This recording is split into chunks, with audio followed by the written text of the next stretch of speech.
ꯃꯌꯥꯝꯕꯨ ꯈꯨꯔꯨꯝꯖꯔꯤ ꯑꯩ JK ꯍꯖꯥꯔꯤ ꯍꯧꯖꯤꯛꯁꯤ ꯁꯉꯥꯏ ꯐꯦꯁꯇꯤꯚꯦꯜꯒꯤ ꯃꯥꯌꯣꯛꯇ ꯏꯔꯥꯡ ꯀꯟꯅ ꯆꯠꯊꯔꯤ ꯑꯗꯣ ꯏꯔꯥꯡ ꯆꯠꯊꯔꯤꯕꯁꯤ ꯃꯅꯤꯄꯨꯔꯒꯤ ꯄ꯭ꯔꯖꯥ ꯈꯨꯗꯤꯡꯃꯛ ꯂꯣꯏꯅ ꯌꯥꯎꯏ ꯍꯥꯏꯕ ꯇꯥꯔꯦ ꯃꯅꯤꯄꯨꯔꯁꯤꯗ ꯁꯉꯥꯏ ꯐꯦꯁꯇꯤꯚꯦꯜ ꯇꯧꯍꯟꯅꯤꯡꯕꯁꯤ ꯀꯅꯥꯝꯇ ꯌꯥꯎꯗꯦ ꯂꯣꯏꯅ ꯁꯉꯥꯏ ꯐꯦꯁꯇꯤꯚꯦꯜꯁꯤ ꯇꯧꯍꯟꯅꯤꯡꯗꯦ ꯑꯗꯣ ꯃꯁꯤꯗ ꯑꯩꯅ ꯋꯥꯐꯝ ꯑꯃꯈꯛ ꯁꯨꯝ ꯄꯟꯖꯅꯤꯡꯕꯗꯤ ꯃꯩꯇꯩ ꯀꯨꯀꯤꯒꯤ ꯋꯥꯔꯒꯤ ꯃꯇꯨꯡꯗ ꯁꯉꯥꯏ ꯐꯦꯁꯇꯤꯚꯦꯜ ꯄꯥꯡꯊꯣꯛꯄꯁꯤ ꯍꯟꯗꯛꯀꯤꯁꯤꯅ ꯑꯍꯥꯟꯕ ꯅꯠꯇꯦ ꯑꯍꯨꯝꯂꯛ ꯁꯨꯕꯅꯤ 2023ꯒꯤ ꯁꯉꯥꯏ ꯐꯦꯁꯇꯤꯚꯦꯜꯁꯤꯅ इहान हानबने मैतै कुकी वारगी मतुंगदा पांगथोकपा संगाई फेस्टिवल जे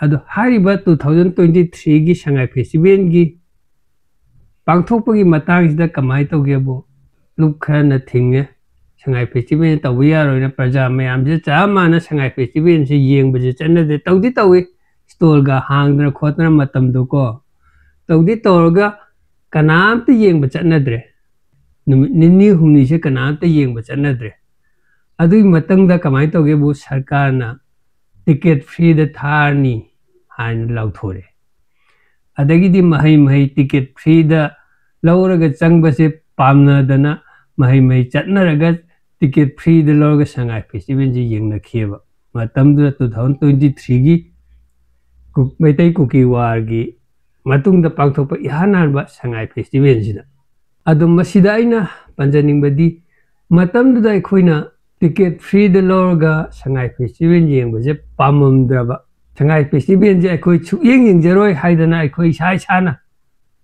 कोकोमी अमा मगी वाफम लैते इसा इसाना संगाई फेस्टिवल जे आई सुयेंग येंगोय हाइना येंगमदा तारगदी टिकट फ्री द पीगे पियु स्टॉल की पोसिंग दो फ्री द पीगे पियु मदो अखोइना सुंगत कला अमदब तारगदी सुंगजे चलमदब तारगदी हौजिक थोइबा इरांगे थोअमोयबा 2023 की संगाई फेस्टिवल दुना इरोय लोबे संगाई फेस्टिवल ओयरनियब सरकार के दी अमुक माइथिबा नंखिबदा मखा ताना संगाई फेस्टिवल जे तौरोयब हारिबा 2023 की दो माइ अखोइना माइ पाकद्रबनी सरकार ना माइ थिगद्रबनी निनी हुमनी दिमी कनाम चत्रबनी अदगिदी टिकट फ्री द पीरनी फ्री द टिकट कहलगा चंगहलनी हाइबदगिदी हेक्ता ग्रोंग ग्रोंग ग्रोंग ग्रोंग मयाम से चन्नरगा अदगिदी संगाई फेस्टिवल जे अदुम माइ पाखरेब अदि मतुंगददी पुरा अदुम मी से चन्नगरेब नोम खतने टिकट फ्री द पीनी लाउथोइदो अदि मतुंगददी टिकट का अदुम चन्नगरेब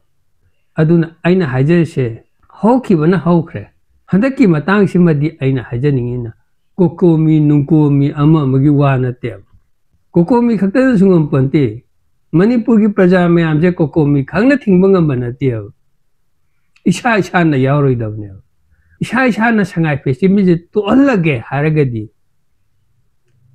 लेइबा रिलीफ कैंप त लेइबा मयाम जिगी अवाना जे येंगगा संगाई फेस्टिवल जे तौबजे तौहलरोय हारगदी इसा इसा न आई चलोय हाइबो वारेफ से इसा सान ताजरगे चलोइदबने अदु मसिदा चलोय हाइना लेरमगा दे टिकट फ्री द पीनी हाइबदुदा हेक्ता ग्रोंग हेक्ता खोय ओमदनो ओमने हेक्ता चन्नरगा हेक्ता माइ पाहनगिबदुदी मिगिदी माइ पाइमनेना 2023 सु माइ पाए 2024 सु माइ पाए 25 सु दम तोरपा ताबने 23 24 दो फरे हौखरे 25 सिददी अखोइना माइ पाकना होनरसे सरकार से मुक्तंग सरकार की माइकई से मुक्तंग माइथिबा नंगनजी संगाई फेस्टिवल जे अखोइ कनाम चतकुमजे कैदौदोइनो संगाई फेस्टिवल हाजे कैनो आइबु अमुतबु चते संगाई फेस्टिवल हाजु कैनो मेला नत्रो मेला ग चमान दो संगाई मेला हाइबे चमान द ममिंग दुख संगाई फेस्टिवल हाइखिबई वानी अखोइना अदुम येंगदन लेबा मेला मेला मेला आइ तौसे चमान दो कैद खेनगेब आइबु आई सामक बु खंगदे संगाई फेस्टिवल न इ हाइबदुंगा इनंग न इ अदुबु आई सुगयो योगद्रियो संगाई फेस्टिवल हाजे आई कैनो खंगदे आई वाखंद मेला ओरंगनी न खल्लेब संगाई मेला कायना हाइब ओरंगनी न खल्लेब अदो संगाई फेस्टिवल हाइदुदी संगाई हाइदुदी अखोइगी संगाई हाइबा साजे मणिपुर खक्की ओइबा सानिना अदुगी ममिंग लौरगा मेलादुई ममिंग संगाई फेस्टिवल नाइना कौबो ओरंगनीब संगाई हाइबा साजिगेजु थोदोंना फेस्टिवल जिगेजु मरी लेनरंगनी हाइबजु आई थाजदेब खुदम ओइना आकाशवाणी इम्फाल की चैनल अनिखक संगाई चैनल कंगला चैनल आई तैदो Shanghai Mari Lena Banati, Kangla Mari Lena Bantimiki Chumnagi radio channel near the reader, Shanghai Kangla Hadukainu, I call him Manipur Maruba, Mayam Sakanga, Maming Anishi Lorgaton by one. Adu minus Shanghai Festival in a Koi Manipur, Japan Gisua Mama like Festival Kiama, Walgo in some Matang Town, put a Manipur, Shanghai Festival in a Shiro Festival in a Toropa never. Ado Tudong Maduda, I could hector, Yenga Adu, Shanghai Festival in the Yenga could adu you, the Kana Ganadum Togani Haiba, Wakalo Chingama Madu, Wakalon de Angon the Dita Shingna. Later Mudrain Kalayang, but Jinga would carry Karikian, Lower Pungam, but not Lorgado Kagde, and the Ayu in the D, Shanghai Festival G, Tudong Melane Kale. Mapama Pungi Mela and a Taurin. I couldn't angang doing a de Mela and Taurin. Adum Haita Warunga dry and a Kale. Adu the Kitang, Chow and Kitang Pajalaga decoration car, and then the Shemagat of Warunga dry and I Kale. Madam de State Amagi, Festival and Namaming get tola even in a car. Adumangai Ado Sarkarna my Tiban and Hangi Hagadi, I call Isha Shana, I Chatloyana, I call Manipur Praja, Manipur Bunateda, Impal area, Impal East West, Bishenpur district, Thaban district, Tega Kiala Ponteda, Impal East West in Maroina, I call Impal East West labor, I call in Jalo and Samanta Tagabu, Kamana, Shanghai Festival, the moon my Pakado. I couldn't do my Papa Taban. Aduna, Kokomi Katawa from Nativa in a high. Isha Hana Chapio, I could get to San Higher Secondary School, Mamang the Sum Chapio, Aduga, Wanghirum Dadum Chapigo, Adigi, Numay Bungum Dadum Chapigo, New Chicolum Dadum Chapigo, Shanghai Festival, Toribum, from the Hanna population that young beer no. I know. Other come Shanghai Festival, my park to know. A ticket free the Pirani and the Hujixumanga I did hazard dear Mayams. Mayam the Torba Irang Torba, Lang Iba College, I did hazardangam dear. Ticket free the Pirani and the Hill of Torga, the growing the Senjing Domala, Mamang the Tower. Other Toby no call. And that the ticket free the people Pamuno store report free the Pirani has a Pambiruno. I don't know do I quitted the car oide. I quitted the festival Sika Pangtok the Nabatawa, High Night Quit. Canaba you are never. Irang to I the Ningon Chako was a lips in a lepre. I shamaki Ningon Chako did the Shing had the Ningon Chako to 20 Sigin Ningon Chako with the lips in a Hinagamam, lep keep a door. Oh, then a Shivamanung Jidashi sending to a Chako D. Jahi whom Chako of Trabane.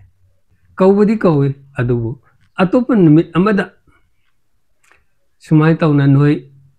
Chako with this Hetan and Lao Adu Nataram, Samina Si Hanatoga, Mokoji. Chako will not about Chako begin Matunda, Chako with this Helandana. Pijam Shelaga Lagat Mananga Saram, Saminaga. I quite them as you Lilium. Mayam the Kangam that was share ID Kangi. ID Kangi Habitico. ID Facebook the Angang Sing Bakang Sing, Leshabi Sing, some messages Tana Nakonana. I shall or guess so angang loinaba sum pam but the giko. Angang sing pakang majala shabim chasing some messages tanner guess some loine of Facebook. Aduri lipium kimiam yawe. Lipium ki angang sing the pump charging, the pim charging mayamam yaurio. At the Makoina, I know the Toropo worry. At the game Makoina tagaleba posting the yang ID. Punging Siam and no 12. Saying na Makoshi, I Ya yem nungaja the Mahabad oil.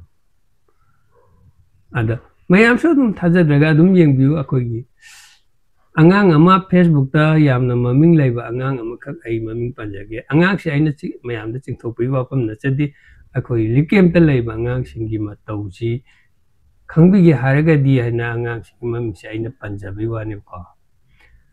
More Surazana Facebook take the Sasta wheel. Daglang the Chanpa. Ziggy profile the Turkanium. Maga friend or a maga message tanner up the young More Machani, who I bangangs. Although Yamna Nungai Macoin angangs in the Tagalapo posing over the car. Akogi Imuinu Puzanumita, Sumainaga Tagale, Pose. Suras Magna dinner theatre angangs in the car. loina mami pon bading ambanate more macha mayam ma iga message thanari angang jing adagi Chuchampur macha mayam ma adagi songi kangbai adagi phogak chau khaya songi angang jing loina yaure bai di jalam ne bai ai Facebook bai bi ai khoi imanaba sung imanaba matai message thanadeba When a good morning ka hai di ai shower seng na da angang macam cha sing je chiga punjal laga ai message sam thana ji yam ngai je bai de ngang loi da ji ko ado dumaina angang sing sin thagalak pa imonu pujan ta kari hai khangbra ai su yum da lai jar magadi yaugjaram gadabani hauti lip kem ta lai ram nu pa lai te kana dumaina adum ba lon ba yamama moina poster pa ji ꯊꯦꯡꯅꯕꯗ ꯑꯩꯈꯣꯏꯗꯤ ꯂꯤꯞꯀꯦꯝꯇ ꯂꯩꯕ ꯃꯤꯁꯤꯡꯁꯦ ꯑꯩ ꯌꯥꯝ ꯅꯨꯡꯉꯥꯏꯇꯦꯕ ꯃꯔꯨꯑꯣꯏꯅ ꯅꯨꯄꯥꯃꯆꯥꯁꯤꯡ ꯅꯨꯄꯤꯃꯆꯥꯁꯤꯡ ꯑꯉꯥꯡꯁꯤꯡꯁꯤꯒꯤ ꯃꯇꯧꯁꯤ ꯃꯁꯛꯇꯤ ꯎꯗ꯭ꯔꯤ ꯂꯤꯞꯀꯦꯝꯇ ꯂꯩꯕ ꯑꯉꯥꯡꯁꯤꯡꯁꯦ ꯑꯃꯨꯛꯇ ꯑꯩꯗꯤ ꯆꯠꯂꯒ ꯂꯤꯞꯀꯦꯝꯇ ꯎꯅꯔꯕꯗꯤ ꯇꯧꯗꯦ ꯑꯗꯨ ꯐꯦꯁꯕꯨꯛꯇ ꯃꯁꯛ ꯎꯏ ꯃꯈꯣꯟ ꯇꯥꯏ ꯃꯣꯏꯒꯤꯀꯣ ꯑꯗꯣ ꯑꯗꯨꯃꯥꯏꯅ ꯃꯈꯣꯏꯅ ꯊꯥꯒꯠꯂꯛꯄ ꯄꯣꯁꯁꯤꯡꯁꯦ ꯎꯕꯗ ꯑꯩꯉꯣꯟꯗ ꯌꯥꯝꯅ ꯄꯨꯛꯅꯤꯡ ꯅꯧꯊꯣꯛꯈꯤꯕꯅꯤꯅ ꯑꯩꯗꯤ ꯃꯈꯣꯏꯒꯤꯗꯃꯛꯇ ꯌꯥꯝ ꯅꯨꯡꯉꯥꯏꯇꯦ ꯑꯗꯨꯅ ꯍꯟꯗꯛꯀꯤ ꯁꯉꯥꯏ ꯐꯦꯁꯇꯤꯚꯦꯜ ꯄꯥꯡꯊꯣꯛꯄ ꯌꯥꯔꯣꯏ ꯑꯗꯨꯝ ꯇꯧꯔꯣꯏ ꯍꯥꯏꯁꯦ ꯑꯩꯗꯤ full support ne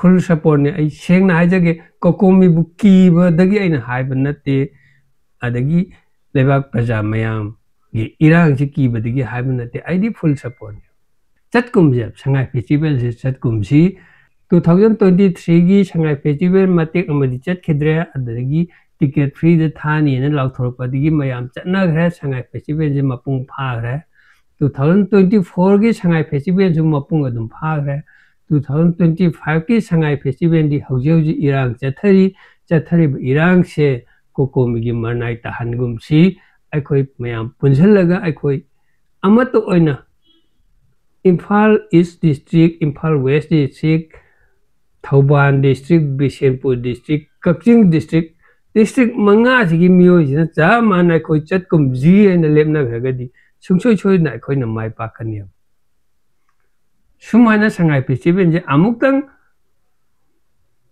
mai thibu nang khibuna sarkar gi mai kai da gi amona sangai festival tawroi habi ai wa khalon ne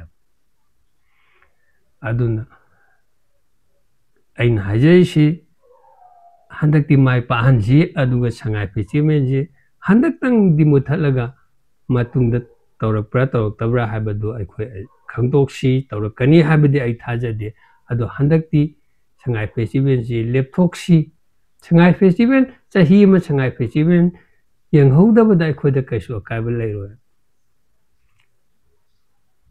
ningon chakau bai khoi chahi ma lepki kari akaibal leiki gem